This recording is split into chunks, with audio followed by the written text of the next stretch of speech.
Le village actuel d'Argillier est en fait le deuxième du nom. Il procède d'un déplacement inauguré au XVe siècle suite à la saisie féodale du mas d'Argillier.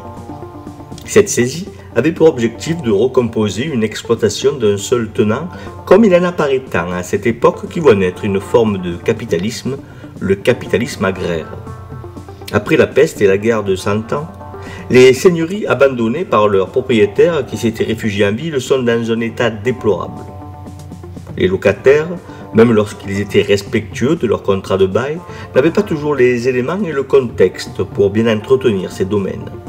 Souvent, la soldatesque ou la peste les faisait disparaître. Les domaines pouvaient rester en friche plusieurs années de suite sans pouvoir être remis en culture. Les bâtiments agricoles tombaient en ruine. Les cheptels disparaissaient après des épisodies ou réquisitionnés par les mercenaires et autres tuchés. Bref, l'économie rurale est d'autant plus en déchéance que la diminution de la population ne tire pas la production. La friche et les morts sont partout.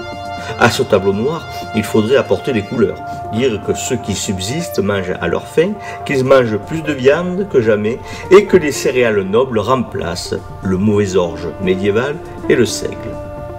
C'est dans ce contexte que le seigneur d'Uzès va tout bonnement demander aux habitants du village qui se situaient près du château de Castille de déguerpir et d'aller s'installer quelques centaines de mètres plus au nord, près d'un mas sans doute abandonné d'où ils pourraient tirer les premières pierres pour bâtir leur première maison.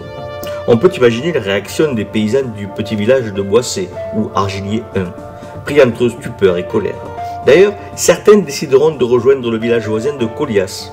Ceux-là sont ceux qui disposaient de la majeure part de leurs terres au sud du territoire, près des frontières de Colias, d'où ils devaient s'éloigner en migrant vers le nord. Cette migration d'une partie de ceux de Boissé à Colias va inaugurer un ensemble de relations nouvelles dont nous reparlerons.